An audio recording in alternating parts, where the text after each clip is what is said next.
미국인들이 대거 들고 일어나 시위 중입니다. 이 모든 게 트럼프 때문이라는데요. 아비규환의 현장 속에 특이한 움직임이 포착되었습니다. 바로 상류층의 한국행이 기하급수적으로 늘고 있다는 소식입니다. 무슨 일인지 바로 시작하겠습니다. 한국이 살기 좋은 나라라고 생각하시면 좋아요 눌러주세요. 안녕하세요. 저는 루이스라고 합니다. 미국 LA에서 작은 수입 생활 잡화점을 운영하고 있어요. 제 유일한 생계라 힘들어도 매일 아침 7시에 문을 엽니다. 남들보다 일찍 시작해야 손님들이 출근길에 들를 수 있으니까요. 이 가게는 제 삶의 전부였습니다. 5년 전 대출을 받아 시작했을 때만 해도 동네에서 꽤 인기가 있었죠. 유럽에서 들여온 특별한 문구류와 그릇 그리고 소품들을 판매했고 손님들은 저만의 안목을 믿고 찾아왔어요. 그런데 모든 게 한순간에 무너지기 시작했습니다. 새로운 관세 정책이 시행된 후 수입 비용이 2배, 3배로 폭등했어요. 먼저 중국 제품에 관세가 붙었고 곧이어 다른 아시아 국가들 그리고 유럽 제품까지 어디서도 예전 가격에 물건을 들여올 수 없게 됐죠. 단골 손님 마샤가 그릇 가격이 왜 이렇게 올랐냐고 물었을 때 저는 억지 미소를 지으며 설명했지만 그녀는 다시 오지 않았어요. 이해합니다. 저라도 그랬을 테니까요. 창고에는 재고가 쌓여가고 은행 대출 이자는 날마다 불어나고 있었습니다. 열심히 준비한 새 상품들은 가격표를 붙이기가 미안할 정도로 비싸져 버렸죠. 손님들이 점점 줄어들었고 어떤 날은 문을 열고 닫는 사이에 단 한 명의 손님도 없었어요. LA의 밤은 더 무서워졌습니다. 가게 근처에서 강도 사건이 잦아졌고 2블록 떨어진 옷가게는 지난달 3번이나 도난을 당했어요. 문을 닫고 집으로 돌아가는 길에는 항상 뒤를 돌아보며 걸어야 했습니다. 밤새 가게 보안 알림이 울릴까봐 잠도 제대로 이루지 못했어요. 어제는 가게 앞 유리창에 누군가 낙서를 해놓았더군요. 빨간색 스프레이로 알아볼 수 없는 글자들. 마치 제 마음처럼 엉망이 되어버린 모습이었습니다. 게다가 은행에서 또 전화가 왔어요. 3번째 독촉이었습니다. 카드 대출금 상환일이 이틀이나 지났다고 언제쯤 입금할 수 있는지 물었죠. 목소리는 친절했지만 그 속에 담긴 메시지는 냉정했어요. 돈을 갚지 못하면 가게를 잃게 될 거라는 얘기였죠. 한숨을 푹푹 쉬며 집에 돌아와 냉장고를 열었는데 맥주 한 병과 3일 전 주문한 피자 조각이 전부였습니다. 식사 대신 맥주를 마시며 소파에 누웠죠. 천장을 바라보다 문득 언니 생각이 났어요. 에이미는 7년 전 한국인과 결혼하고 한국으로 떠났던 저의 언니입니다. 그때 우리 가족은 완전히 깨어졌습니다. 엄마는 절대 용서할 수 없다며 에이미의 사진까지 버려버렸죠. 언니와 마지막으로 대화한 건 언제였을까요? 3년 전, 아니 4년이 넘었을 거예요. 크리스마스 카드 한 장으로 서로의 안부만 확인한 채 더 이상의 연락은 없었습니다. 그런데 오늘따라 언니가 그립더군요. 에이미는 지금 어떻게 지내고 있을까? 한국에서의 삶은 어떨까? 가끔 SNS에 올라오는 사진 속 에이미는 항상 행복해 보였어요. 이렇게 숨이 막히는 현실 속에서 잠시라도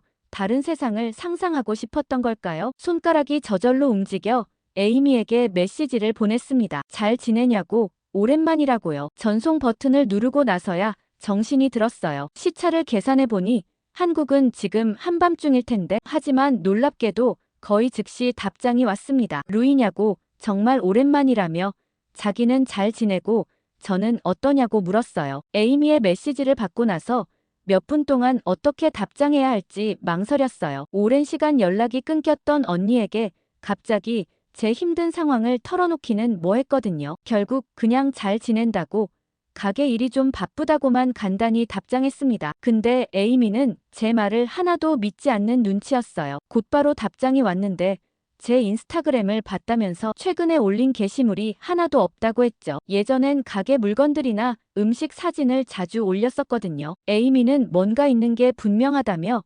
솔직히 말해보라고 했습니다. 그 순간 갑자기 모든 감정이 터져 나왔어요. 가게가 망해가는 것과 밤에 잠을 못 이루는 것 그리고 경제적으로 힘든 것까지 전부 털어놨습니다. 제가 이렇게 약한 모습을 보이는 건 정말 오랜만이었어요. 에이미는 한참 동안 아무 답장도 안 왔다가 갑자기 전화가 왔습니다. 전화기 너머로 들리는 에이미의 목소리는 여전했어요. 다정하면서도 단호한 목소리였죠. 에이미는 제 이야기를 끝까지 들어준 다음 잠시 쉬어가는 건 어떠냐고 물었습니다. 한국에 와보라고요. 그냥 잠깐이라도 좋으니까 말이죠. 처음엔 그냥 농담인 줄 알았어요. 지금 이 상황에서 어떻게 가게를 두고 한국까지 갈 수 있겠어요? 하지만 에이미는 진지했습니다. 가게 문을 잠시 닫고 머리를 식히러 오는 건 어떻겠냐고 방법이 있을 거라고 했어요. 통화가 끝나고 난 후에도 에이미의 말이 계속 머릿속에 맴돌았습니다. 정말 가게 문을 잠시 닫을 수 있을까?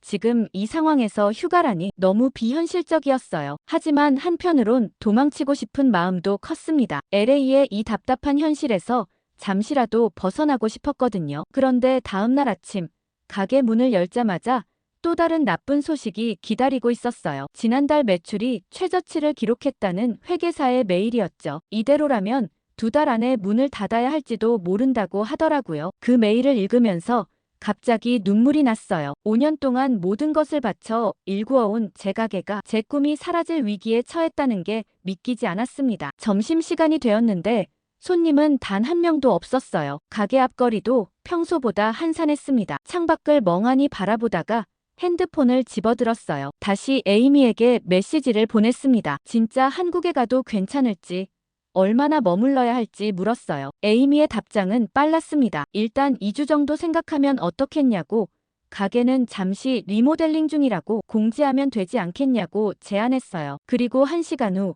놀랍게도 제 이메일로 비행기표가 도착했습니다. LA에서 인천까지 다음 주 월요일 출발하는 편이었어요. 처음엔 받아들이기 힘들었지만 점점 이 기회가 실은 운명일지도 모른다는 생각이 들었습니다. 가게 문을 닫을 때가 언젠간 올 텐데 그 전에 잠시 숨을 돌리고 새로운 아이디어를 찾는 것도 나쁘지 않을 것 같았거든요. 게다가 솔직히 에이미가 보고 싶기도 했어요. 7년이라는 시간이 흘렀지만 언니는 여전히 제 인생에서 중요한 사람이니까요. 그날 저녁 가게 문에 리모델링으로 인한 임시 휴업이라는 공지를 붙였습니다. 2주 후 다시 문을 열 거라고 적었지만 솔직히 그게 가능할지는 저도 확신이 없었어요. 망해서 정리하러 오겠다고 생각했죠. 그러곤 집에 돌아와서 짐을 싸기 시작했습니다. 오랜만에 여행 가방을 꺼내니 먼지가 잔뜩 묻어있더군요. 마지막으로 여행을 간 게 언제였는지 기억도 잘 안 났습니다. 그래서 여권을 찾는데 꽤 시간이 걸렸어요. 결국 오래된 서류 상자맨 아래에서 찾았는데 그 옆에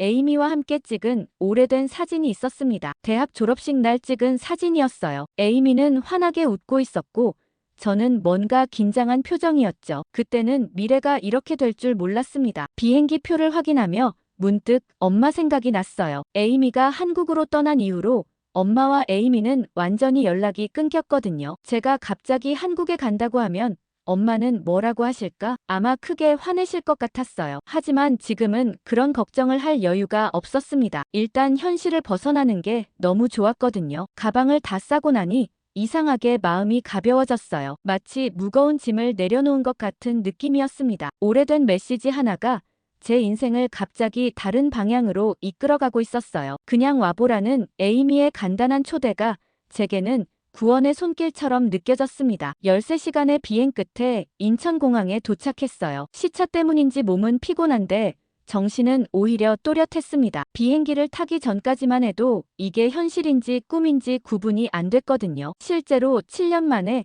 에이미를 만나러 한국에 왔다는 게 믿기지 않았습니다. 입국 심사를 마치고 짐을 찾아 도착 게이트로 나오자마자 에이미가 보였어요. 언니는 예전보다 더 세련되고 자신감 있어 보였습니다. 우리는 서로를 보자마자 뛰어가 안았어요. 말로는 표현할 수 없는 감정이 북받쳐 올랐습니다. 7년이라는 시간이 마치 어제처럼 느껴지기도 했고 또 한편으론 너무나 긴 시간이 흐른 것 같기도 했어요. 에이미는 제 짐을 받아들고 공항철도로 안내했습니다. 열차에 올라타자마자 놀라웠어요. 지하철이 너무 깨끗하고 조용했거든요. LA의 대중교통과는 차원이 달랐습니다. 더 신기했던 건 모든 사람들이 휴대폰을 보거나 조용히 앉아있다는 거였어요. 시끄럽게 떠드는 사람이나 수상한 행동을 하는 사람이 한 명도 없었습니다. 서울역에 도착해서 택시를 탔는데 에이미는 운전사에게 한국어로 주소를 말했어요. 언니의 유창한 한국어 실력에 놀랐습니다. 에이미는 웃으며 7년 동안 열심히 배웠다고 했죠. 택시 안에서 창밖을 내다보니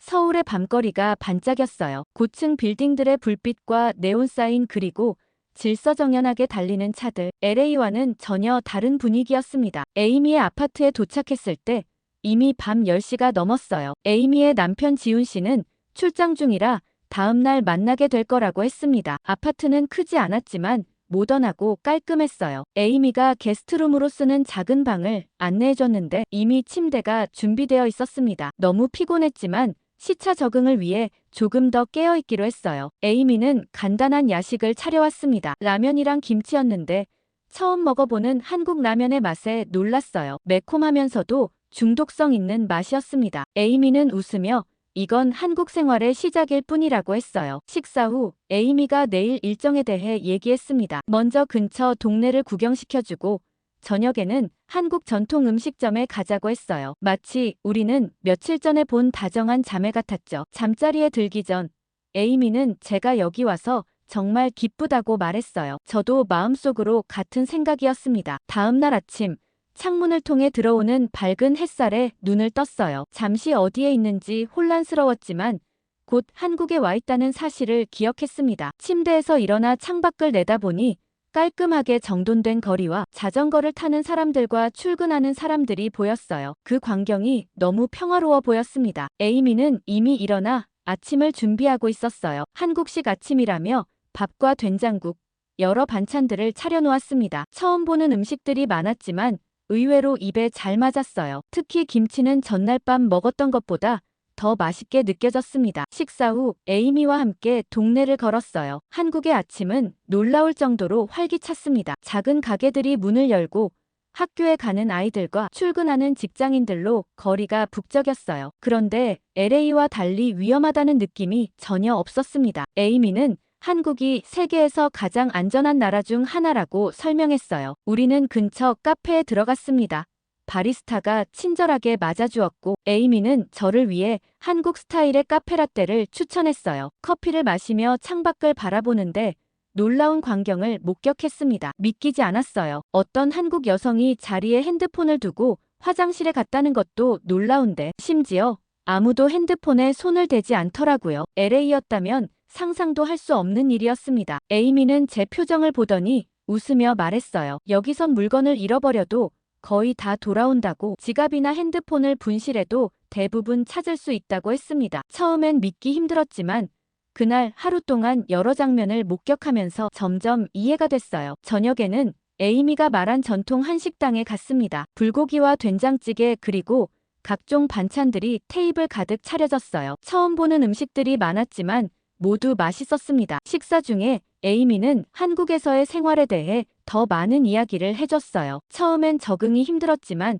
이제는 한국이 제2의 고향 같다고 했습니다. 우리는 식당에서 나와 밤거리를 걸었어요. 밤 10시가 넘었는데도 거리는 여전히 밝고 사람들로 활기찼어요. 젊은 여성들이 혼자 걷거나 무인 택배함에서 물건을 찾는 모습이 눈에 띄었습니다. 에이미는 이것이 한국의 일상이라고 했어요. 밤늦게도 안전하게 다닐 수 있는 나라라고 말이죠. 그렇게 집으로 돌아오는 길에 에이미가 불쑥 물었어요. 미국은 어떤지?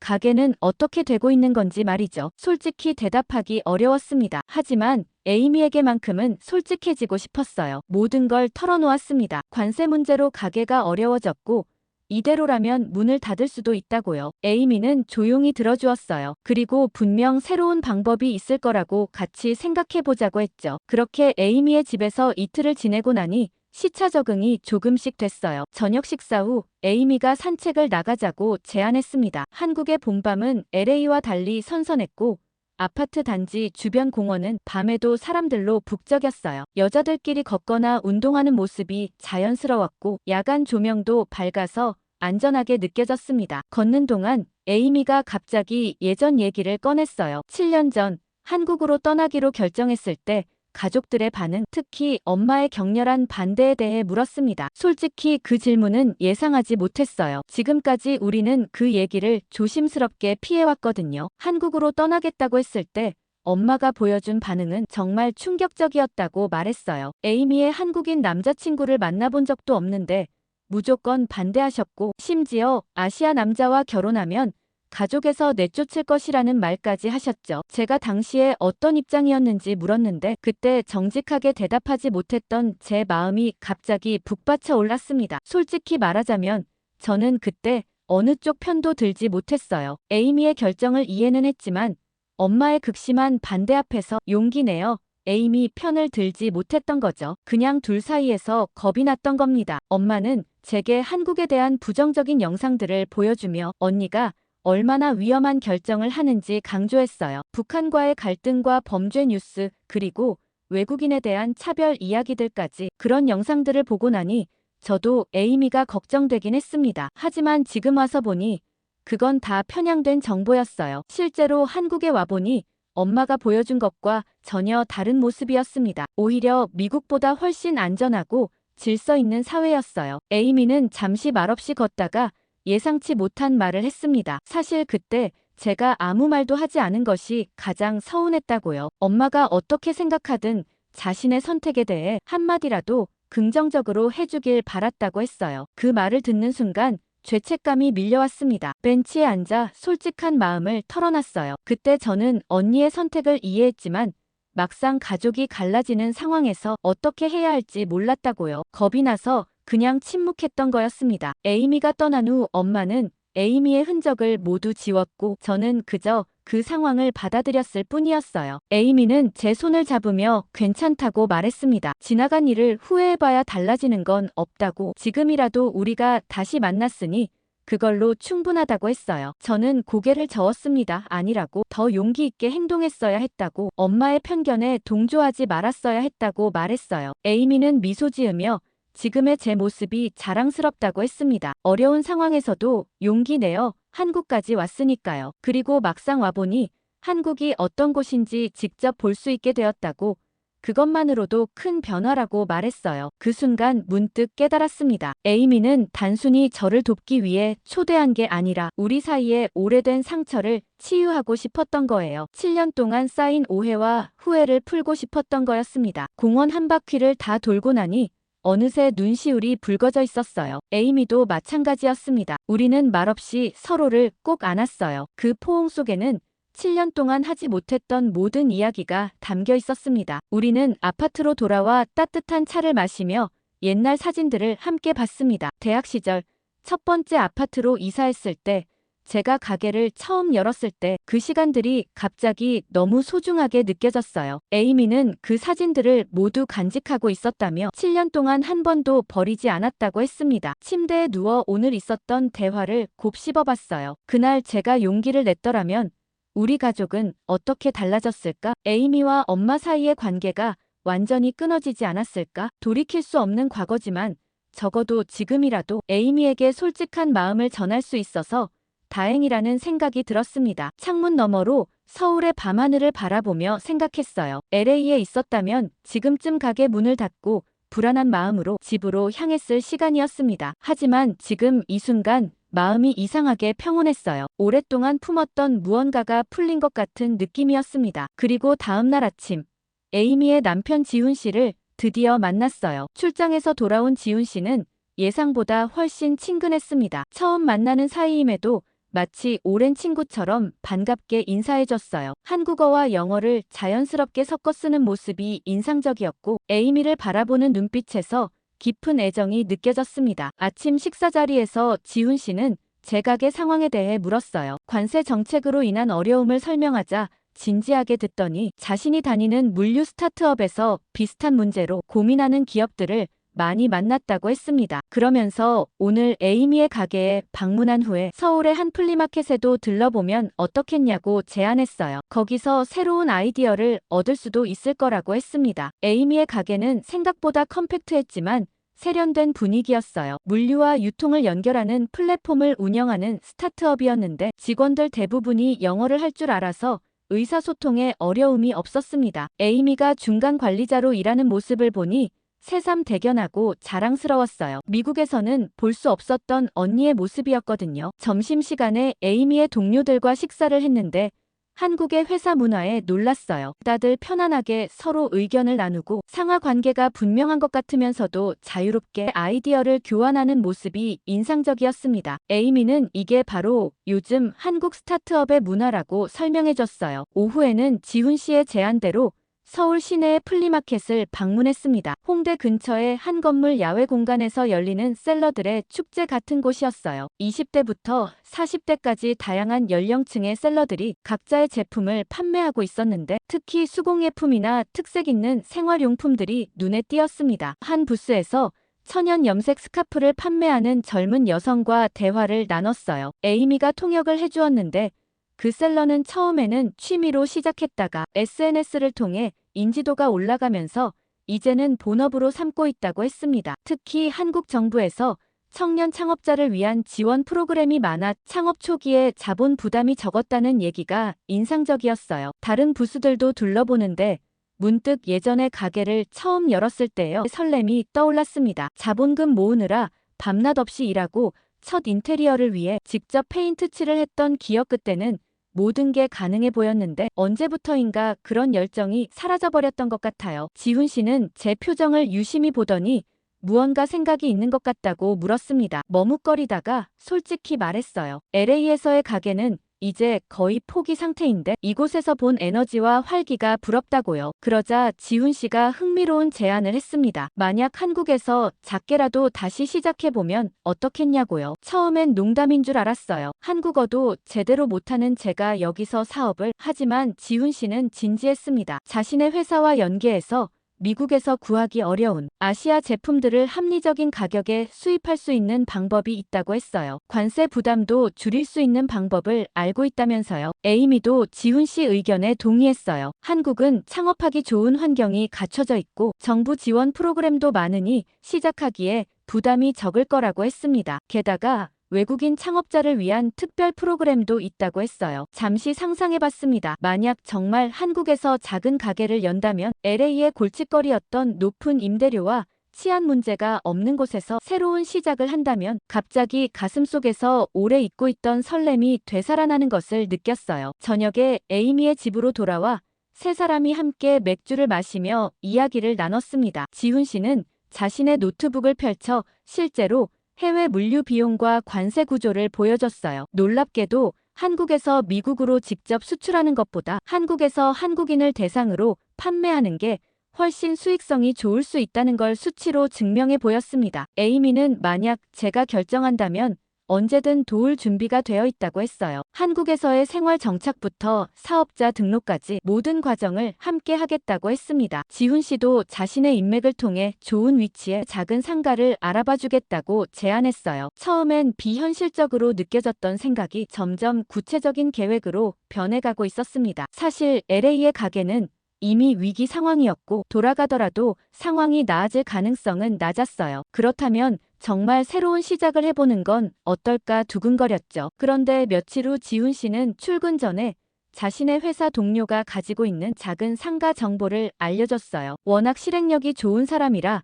그런가 작은 얘기도 허투루 듣지 않고 금세 상가를 알아봤더라고요. 그곳은 강남에서 조금 떨어진 주택가 상권으로 외국인들도 많이 사는 지역이라고 했습니다. 임대료도 합리적이고 지금 막 비어있다고 했어요. 혹시 관심 있으면 오늘 같이 가보자고 제안했습니다. 저는 너무 빨리 진행되는 것 같아 놀라 에이미에게 물었어요. 내가 정말 여기서 다시 시작할 수 있을까? 너무 성급한 결정이 아닐까? 에이미는 미소 지으며 대답했습니다. 한국에선 나를 의심하지 않는다고.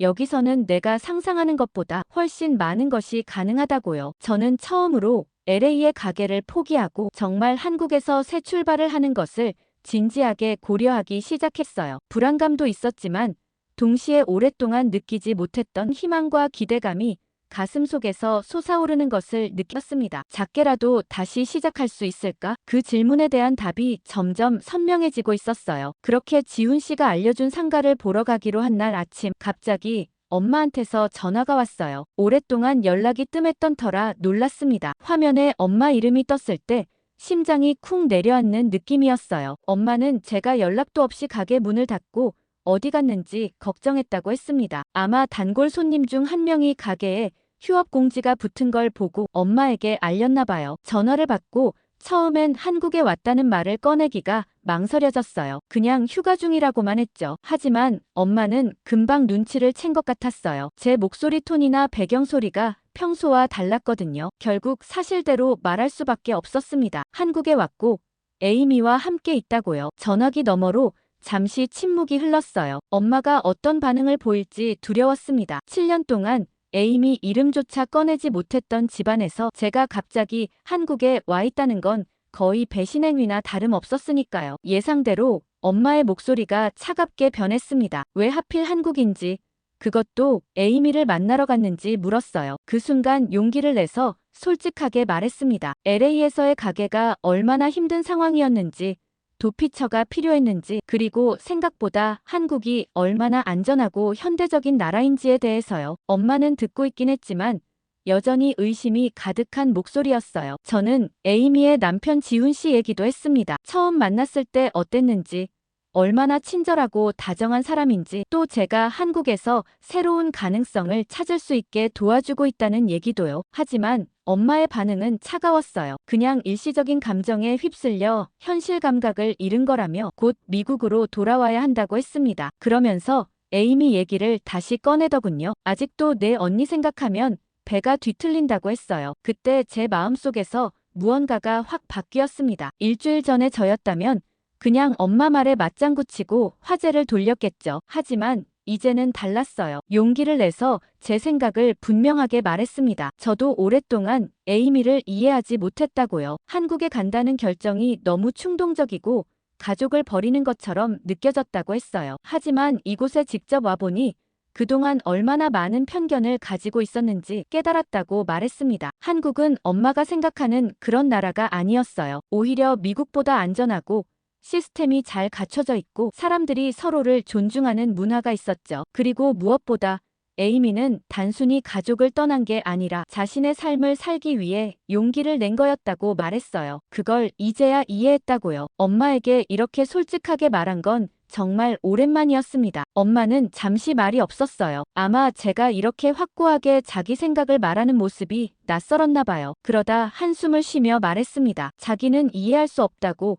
미국이 어떤 점에서 부족하다고, 그렇게 먼 나라까지 가야 하는지 모르겠다고요. 저는 그때 에이미가 엄마에게 했던 말을 그대로 전했습니다. 이건 미국이 나쁘다거나 한국이 더 좋다는 단순한 문제가 아니라고요. 자신이 진정으로 원하는 삶을 찾아가는 과정이라고 말했어요. 에이미에게는 그게 한국이었고 저에게도 어쩌면 그럴지도 모른다고요. 통화가 길어졌지만 엄마의 태도가 조금씩 부드러워지는 걸 느꼈어요. 그래도 여전히 에이미 얘기만 나오면 목소리가 뻣뻣해졌지만요. 통화를 끝내기 전에 제가 한국에서 작은 가게를 열어볼까 생각 중이라고 살짝 얘기했어요. 엄마는 놀란 목소리로 정말이냐고 물었죠. 저는 진지하게 고려하고 있다고 대답했어요. 그리고 덧붙였습니다. 삶은 가끔 우리가 계획한 대로 흘러가지 않고 때로는 완전히 예상치 못한 방향으로 흘러가기도 한다고요. 그리고 그게 꼭 나쁜 것만은 아니라고 말했습니다. 엄마는 처음으로 깊은 침묵에 빠졌어요. 그리고 나지막이 말했습니다. 너라도 잘 살아야 한다고요. 그 말이 뭔가 허락처럼 들렸어요. 완전한 이해는 아니더라도 적어도 제 선택을 막지는 않겠다는 의미 같았습니다. 통화를 끝내고 나니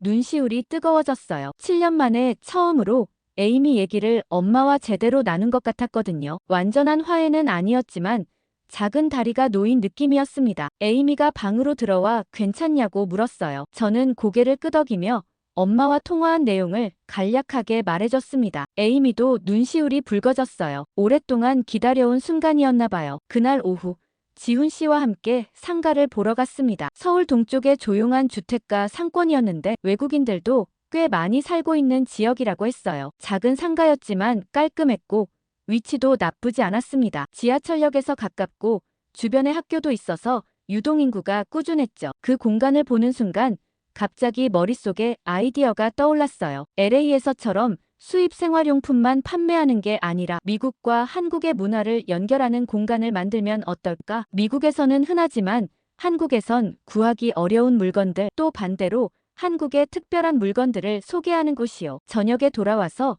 에이미와 지훈 씨에게 제 아이디어를 말했어요. 두 사람 모두 흥미롭다며 응원해줬습니다. 지훈 씨는 물류 쪽 지인들을 소개해줄 수 있다고 했고, 에이미는 한국어로 된 서류 작업을 도와주겠다고 했어요. 그날 밤 오랜만에 진짜 설렘을 느끼며 잠들었습니다. 몇 주 전만 해도 가게가 망할까 두려워 잠 못 이루던 제가 이제는 새로운 시작을 꿈꾸고 있었어요. 그리고 무엇보다 오랫동안 단절되었던 가족과의 관계도 조금씩 회복되고 있다는 희망이 생겼습니다. 잠들기 전 엄마에게 메시지를 하나 보냈어요. 짧게 사랑해요. 엄마라고만요. 답장은 바로 오지 않았지만 괜찮았습니다. 작은 걸음부터 시작하면 된다고 생각했어요. 오랫동안 손을 내밀지 못했던 엄마에게 드디어 저는 조심스럽게 손을 내밀었습니다. 그렇게 상가를 보고 난 후 미국으로 돌아가 가게를 정리하기 시작했어요. 지금 생각해보면 그때 정리한 게 얼마나 다행인지 모르겠어요. 그렇지 않았다면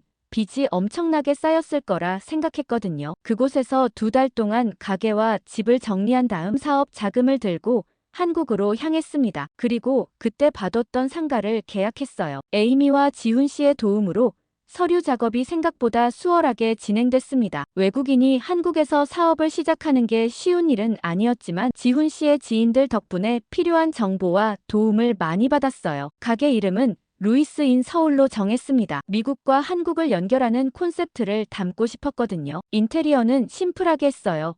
흰 벽에 원목 선반, 그리고 LA 가게에서 가져온 몇 가지 소품들로 포인트를 줬습니다. 아직 많은 물건을 들여놓진 못했지만 일단 오픈하고 조금씩 채워나가기로 했어요. 오픈 첫날은 생각보다 조용했습니다. 손님이 많지 않았지만 들어오는 분들은 호기심 가득한 눈으로 가게를 둘러봤어요. 한국어가 서툴러 의사소통이 어려웠지만 에이미가 만들어준 간단한 한국어 표현집이 큰 도움이 됐습니다. 기본적인 인사말부터 이것은 미국에서 온 제품입니다. 같은 설명까지 열심히 외워서 사용했어요. 첫 손님은 근처에 사는 주부였습니다. 미국 유기농 비누에 관심을 보이셨는데 제가 어설픈 한국어로 설명하려고 노력하니까 웃으면서 영어로 대화를 이어가자고 하더라고요. 알고 보니 미국 유학 경험이 있으셨대요. 처음 판매한 물건이 바로 그 비누였습니다. 작은 성취감이었지만 엄청난 기쁨을 느꼈어요. 오후에는 근처 초등학교가 끝나면서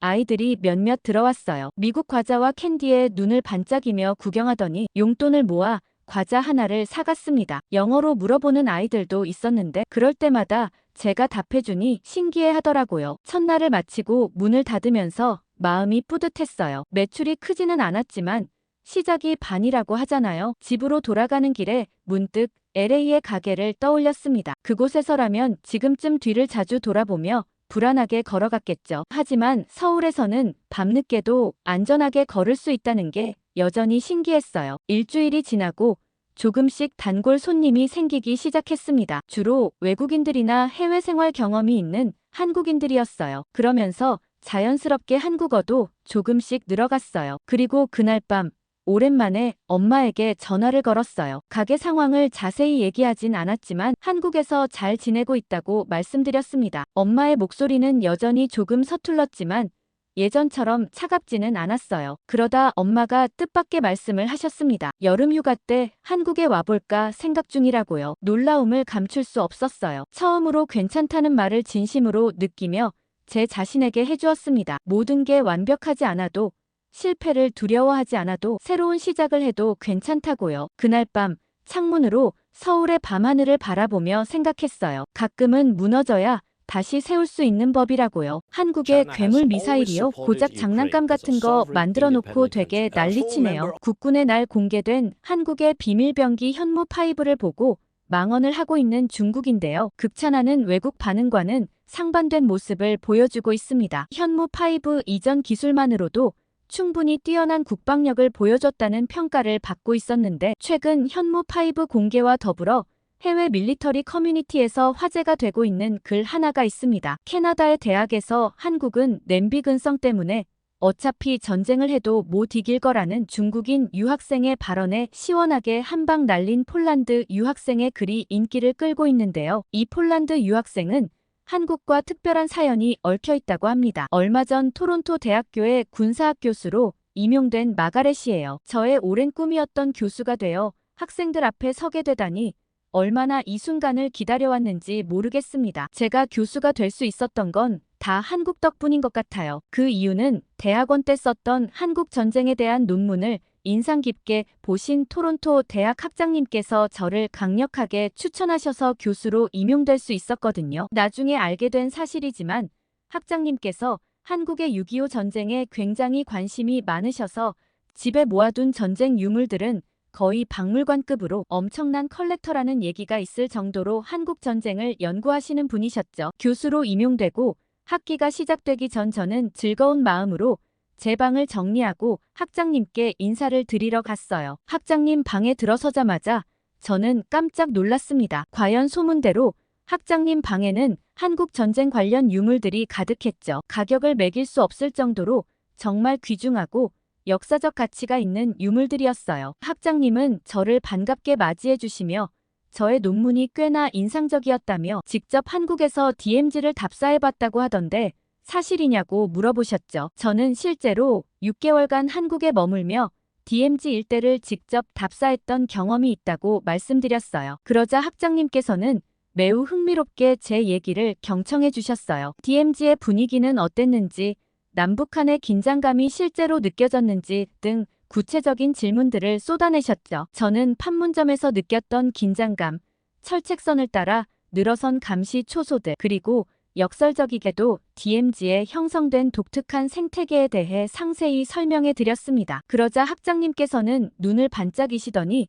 다음에 꼭 한번 같이 가보고 싶다고 하시며 한국에 같이 가서 DMZ를 직접 둘러보자는 제안을 하셨어요. 그렇게 학장님과 한국 전쟁에 대한 깊이 있는 대화를 나누며 시간 가는 줄 몰랐습니다. 그렇게 학장님과 화기애애하게 얘기를 마무리하고 일어서려는데 제게 주의할 점이 한 가지 있다고 하셨습니다. 저는 그 얘기를 듣고 정말 의아했어요. 학장님께서는 중국 학생들을 조심하라고 했습니다. 저는 똑같은 학생들인데 굳이 중국 학생들만 콕 집어서 말씀하신 게 의아했어요. 학장님께서는 중국 학생들은 한국과 관련된 발표에 매우 예민하게 반응하며 일부러 교수들을 골탕 먹이려고 거짓된 자료들을 보여주고 제대로 대답을 못하면 공개적으로 망신을 주는 경우가 있다고 했습니다. 특히 한국의 우호적인 내용이 조금이라도 나오면 어떻게든 그날 강의를 망치려고 한다고 얘기했어요. 그것 때문에 난처해졌던 교수들이 한둘이 아니었다고 하셨습니다. 저는 학장님 말씀을 듣고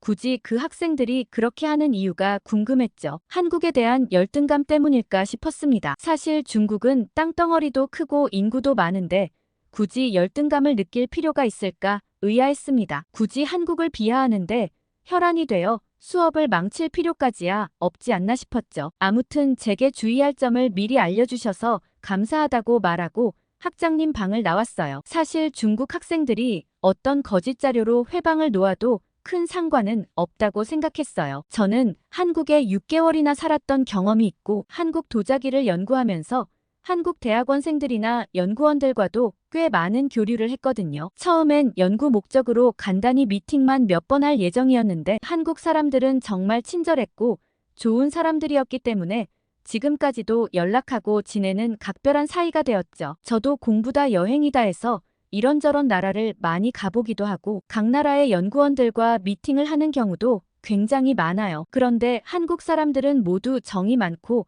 다정해서 그들의 세심함에 감동할 때가 한두 번이 아니죠. 말하자면 끝이 없지만 가장 인상적인 일을 한 가지 말씀드리자면 제가 한국에 있었을 때 우연히 제 생일이 겹쳤습니다. 그때 분위기는 다들 서로 생일을 챙겨주곤 했어서 저도 의례 케이크를 챙겨주겠거니 속으로 생각하고 있었습니다. 그런데 처음엔 실망했습니다. 제게는 케이크를 챙겨주지 않더라고요. 대신 정말 특별한 것을 받았고 저는 한국 친구들이 챙겨준 걸 보고 두 눈이 휘둥그레졌어요. 친구들이 챙겨준 건 미역국이었거든요. 한국에선 생일날 미역국을 먹는데 한국에 왔으니 한국식으로 생일을 챙겨주고 싶다고 하며 친구들이 다 같이 직접 끓였다고 하더라고요. 한국의 방식으로 제 생일을 챙겨준 그날이 제겐 정말 잊을 수 없는 추억이 되었어요. 아무튼 정말 좋은 사람들이라 계속 연락을 유지하고 싶어서 그 이후에도 제가 꾸준히 안부 인사도 하고 기념일도 챙기곤 했어요. 이번에도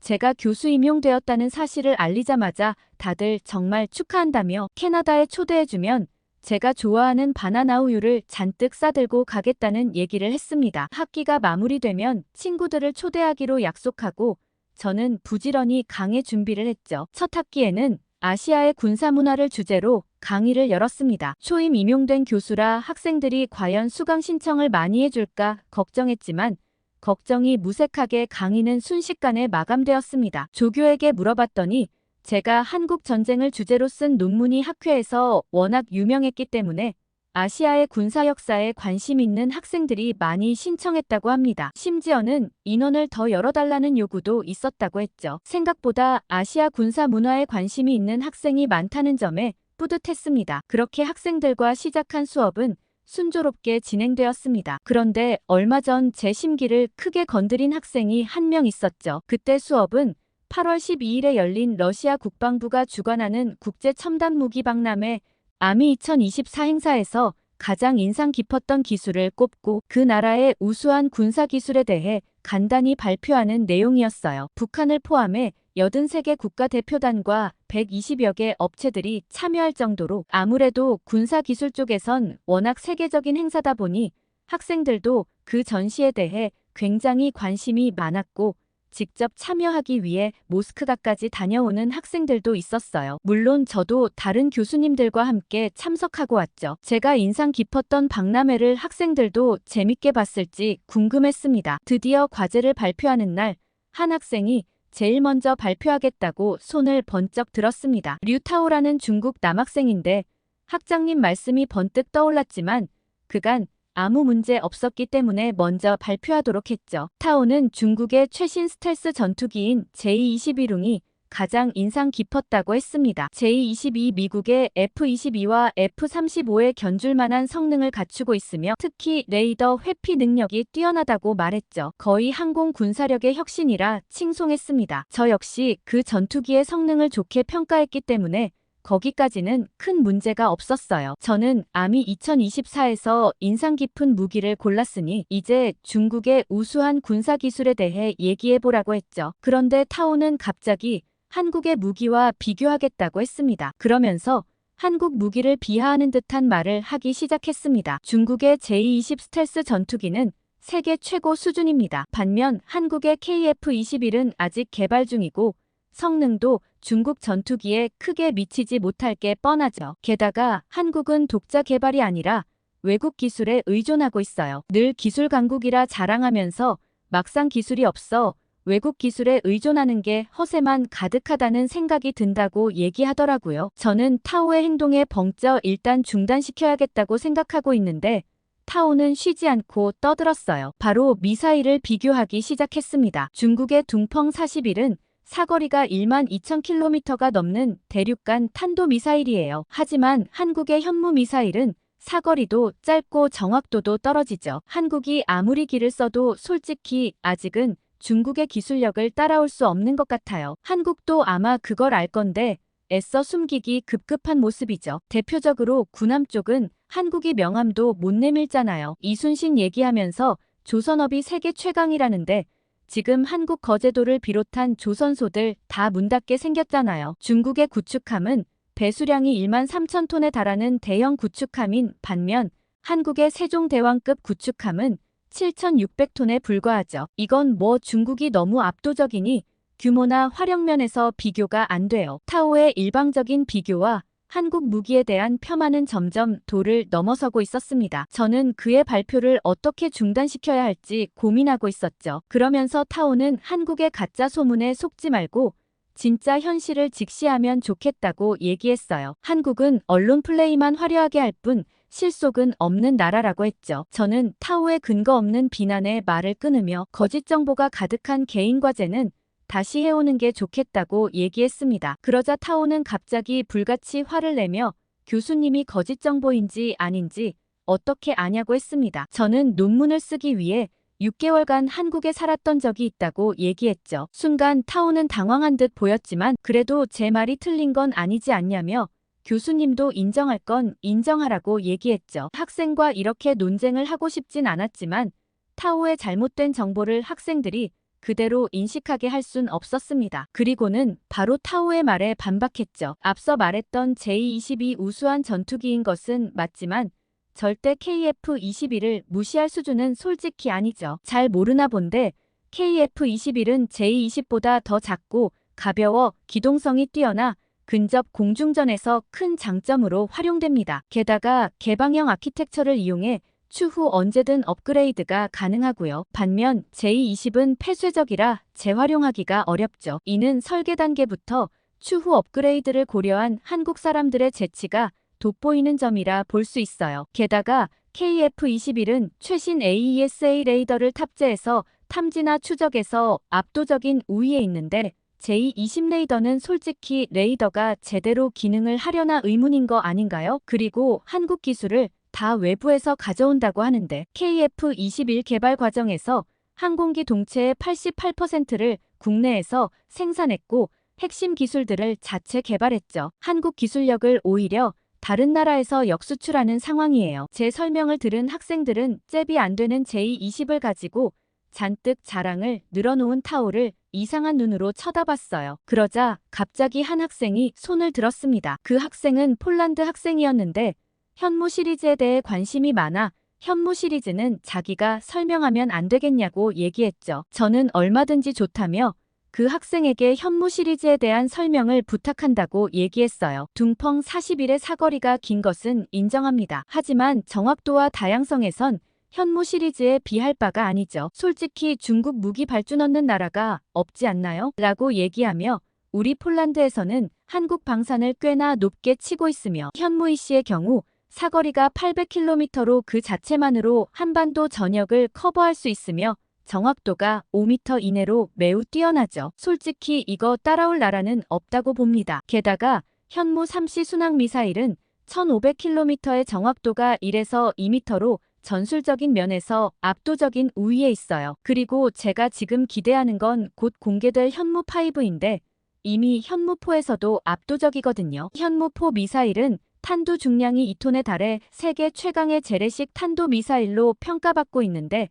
벙커버스터 능력을 갖춘 미사일로 깊숙이 숨겨진 적의 지하시설도 파괴할 수 있는 능력을 가지고 있죠. 그런데도 한국은 여기서 만족하지 않고 곧 5를 개발해 공개할 예정이라고 하니 개인적으로 말이 안 된다고 생각해요. 이렇게 다양한 시리즈를 개발해 상황에 맞는 유연한 대응을 할 수 있다는 게 엄청난 장점이거든요. 탄도 미사일부터 순항 미사일, 대함 미사일까지 다양한 종류가 개발되어 있어 상황에 맞는 유연한 대응이 가능하죠. 폴란드 학생이 발표를 마쳤을 때 학생들은 모두 박수를 쳤습니다. 대학교 2학년밖에 안 된 학생이 이 정도로 해박한 지식을 가지고 있다니 저도 솔직히 놀랐거든요. 타오 학생은 저와 폴란드 학생의 2연타로 제정신을 못 차리는 것 같아 보였어요. 다음 주 수업 시간에 제대로 보여주겠다며 잔뜩 씩씩거리며 강의실을 나갔죠. 저는 그 폴란드 학생 에디스를 불러 연구실에 와서 잠깐 얘기를 하고 가면 어떻겠냐고 하고는 따로 불렀어요. 저는 에디스에게 자리를 권하고 차 한 잔을 건네며 어떻게 이렇게 한국 무기에 대해 해박한 지식을 갖고 있냐고 물었죠. 에디스는 잠시 망설이더니 할아버지 때문이라고 말했습니다. 그녀의 할아버지가 6.25 전쟁 참전 용사셨다는 놀라운 사실을 알게 되었습니다. 에디스는 할아버지께서 들려주신 이야기를 천천히 풀어나가기 시작했습니다. 1951년 4월 어느 날 할아버지의 부대는 중공군의 대대적인 공세에 맞서 싸우고 있었다고 합니다. 격렬한 전투 중에 할아버지는 적의 포화에 갇혀 위험에 처했습니다. 그때 한 한국 군인이 할아버지를 발견하고 구하러 왔다고 해요. 그 군인은 주변의 만류에도 불구하고 적의 총탄이 빗발치는 가운데 할아버지에게 달려갔습니다. 그는 할아버지를 업고 안전한 곳으로 이동하려 했죠. 하지만 그 과정에서 적에게 발견되고 말았습니다. 한국 군인은 순간적으로 판단해 할아버지를 밀어 엄폐물 뒤로 피신시켰고 자신은 적의 총탄을 맞고 쓰러졌다고 하더라고요. 할아버지는 그 자리에서 동료들의 도움으로 겨우 빠져나올 수 있었지만 그 한국 군인은 끝내 일어나지 못했습니다. 이 사건은 에디스 할아버지의 인생을 완전히 바꿔놓았다고 해요. 평생 그 한국 군인의 희생을 잊지 못하셨고 그 덕분에 자신이 살아서 고향으로 돌아올 수 있었다는 말씀을 자주 하셨다고 합니다. 할아버지는 그 후로 한국에 특별한 애정을 가지게 되셨고 한국의 발전 상황을 항상 주시하셨다고 해요. 특히 한국의 국방력 증강에 큰 관심을 보이셨죠. 그래서 에디스도 자연스럽게 한국의 군사력과 무기체계에 관심을 갖게 되었다고 합니다. 더욱 놀라운 건 에디스의 할아버지는 한국의 전쟁 고아들을 위해 많은 기부를 하셨고 그 일이 계기가 되어 지금도 전쟁으로 인해 갈 곳 잃은 아이들에 대해 관심을 많이 갖고 있다고 하더라고요. 저는 전쟁이 남긴 깊은 상처와 더불어 그로 인해 생각하게 되는 인류애에 대해 떠올려 보게 되었어요. 그렇게 에디스와 뜻깊은 얘기를 나누며 다음 수업 시간이 되었죠. 강의실에 들어섰는데 타오는 이미 잔뜩 성난 상태로 수업에 들어왔더라고요. 타오는 자기는 만반의 준비를 해왔다며 얼마든지 한국 칭찬만 해보시라며 교수님의 그런 편협한 교수 방식에 대해 학교 측에 신고할 준비도 다 되어 있다는 소리를 하더라고요. 저는 기가 찼어요. 다른 학생들은 타오 말에 전혀 개의치 않고 한국 잠수함에 대한 얘기를 듣고 싶다며 그 얘기부터 해달라고 아우성이었어요. 저는 중국 잠수함은 재래식으로 고철덩어리나 다름없다는 얘기부터 시작했어요. 한국 잠수함 기술은 세계적으로 인정받고 있는데 특히 공기부료 추진 시스템을 탑재한 장보고급 잠수함은 2주 이상 잠항이 가능해 은밀성이 매우 뛰어나다고 설명했어요. 한국은 현재 3,000톤급 장보고 잠수함을 운용 중인데 더불어 한국은 잠수함 발사 탄도미사일 기술도 보유하고 있다고 했죠. 게다가 중국은 잠수함인데도 소음이 상대적으로 매우 커서 적에 들킬 가능성이 굉장히 높아 위험성이 크다고 했어요. 반면 한국 잠수함은 저소음 추진 기술이 있어 적의 대잠 작전에 굉장히 유리하다는 설명을 덧붙였죠. 그리고 한국의 잠수함 건조 기술은 세계 어느 곳도 따라올 수 없다고 했어요. 국제적으로도 인정받아 이 기술을 수출하고 있는 중이라고 했죠. 그리고 저는 학생들에게 가장 중요할 수 있는 부분을 설명했어요. 무기 체계를 평가할 때는 단순히 크기나 수량만이 아니라 기술의 첨단성과 정확도 그리고 은밀성이나 다양성 등 여러 요소를 종합적으로 고려해야 한다고 했죠. 타오는 제 말이 끝나자 자리에서 벌떡 일어났습니다. 그의 얼굴은 붉게 달아올라 있었고 눈빛에는 분노가 서려 있었습니다. 교수님, 그렇게 말씀하시면 안 됩니다. 타오가 목소리를 높였습니다. 한국은 결국 중국을 이길 수 없습니다. 우선 한국인들은 유명한 냄비 근성을 가지고 있죠. 잠깐 열정적으로 굴다가 금방 식어버리는 국민성 때문에 긴 전쟁을 버텨낼 수 없을 겁니다. 게다가 한국의 인구는 중국의 20분의 1에 불과합니다. 2021년 기준으로 한국의 인구는 약 5,180만 명인 반면 중국은 14억 1,200만 명에 달합니다. 이런 인구 차이는 전쟁에서 결정적인 요인이 될 수 있죠. 게다가 한국은 자원이 부족합니다. 긴 전쟁을 치르기 위해서는 풍부한 자원이 필수적인데 한국은 그런 면에서 중국에 크게 뒤처집니다. 한국의 에너지 자급률은 2020년 기준 13.7%에 불과하며 석유, 철광석 등 주요 전략 자원들을 대부분 수입에 의존하고 있죠. 이는 국제에너지기구의 보고서에서도 확인할 수 있어요. 타오는 뭔가 잔뜩 준비해온 듯 종이에 적힌 내용들을 줄줄 읽어내려갔어요. 게다가 한국은 지정학적으로도 불리한 위치에 있죠. 반도 국가로 3면이 바다로 둘러싸여 있어 육지로는 고립되어 전시의 보급선을 확보하기 어려울 게 뻔해요. 한국은 그저 중국이라는 거대한 대륙 앞에 작은 반도에 불과합니다. 그리고 2021년 기준 중국의 국방비는 약 2,520억 달러로 세계 2위였고 한국은 약 500억 달러로 10위에 그쳤습니다. 이는 5배 이상의 차이죠. 스톡홀름 국제평화연구소의 자료를 보면 이런 차이는 앞으로도 계속 벌어질 것이에요. 그리고 결정적인 차이는 따로 있죠. 중국은 핵무기 보유국입니다. 2022년 기준으로 약 350기의 핵탄두를 보유하고 있어요. 그런데 한국이 아무리 뛰어난 미사일이 있으면 뭐 하나요? 한국은 핵무기가 없죠. 이런 전략적 열세는 결코 극복할 수 없습니다. 타오는 자랑스레 얘기하더라고요. 한국의 기술력이 아무리 뛰어나다 해도 결국은 작은 나라에 불과합니다. 한국이 만든 무기들은 어떻게 보면 장난감 같은 거죠. 중국의 압도적인 규모와 자원,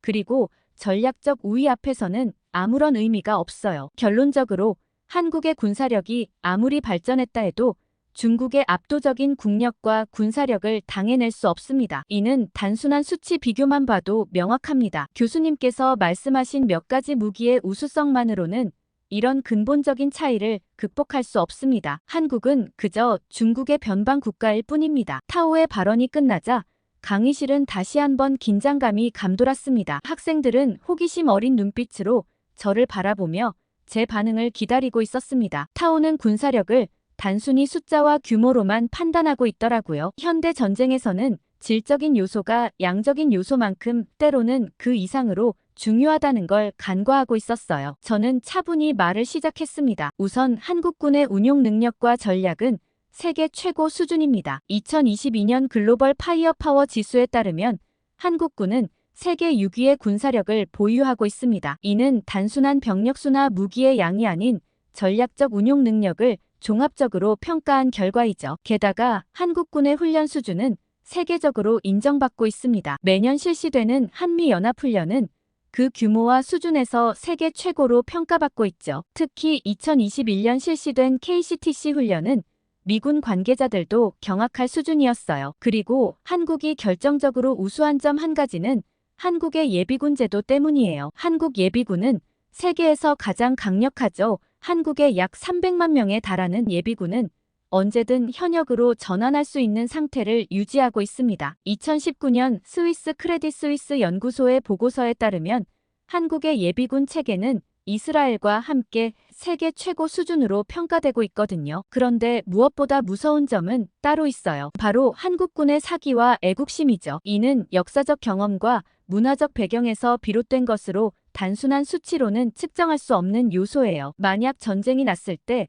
중국군과 한국군의 애국심을 비교해보자면 누가 끝까지 남아 조국을 위해 싸울지는 뻔히 보이는 거 아니냐고 덧붙였어요. 더 말할 게 많지만 여기까지만 얘기해도 한국군은 세계 최고 수준의 경쟁력을 갖추고 있다는데 이견이 없을 거라고 얘기했죠. 제 설명이 끝나자 강의실은 잠시 정적에 빠졌습니다. 학생들은 서로를 바라보며 한국군의 어마어마한 잠재력에 대해 깊이 생각에 빠졌어요. 곧이어 타오는 얼굴이 붉어진 채 고개를 숙였습니다. 저는 이어서 말했습니다. 우리는 군사학을 공부하면서 항상 객관성과 정확성을 유지해야 합니다. 각국의 무기 체계와 군사 전략을 연구할 때는 편견을 버리고 실제 데이터와 전문가들의 분석을 참고해야 합니다. 이것이 바로 우리가 추구해야 할 학문적 자세입니다. 라는 말을 마지막으로 강의를 마무리했어요. 아무래도 중국 학생들은 늘 편협한 태도와 자국 우선주의가 문제가 되더라고요. 오늘의 사연 어떻게 들으셨나요? 아직도 저렇게 말도 안 되는 주장으로 학생들을 선동하는 타오 같은 학생들이 있다니 최악이네요. 오늘의 사연이 통쾌하셨다면 구독, 좋아요를 눌러주세요. 다음에 더 통쾌한 사연으로 돌아오겠습니다. 이상 감동 필름이었습니다.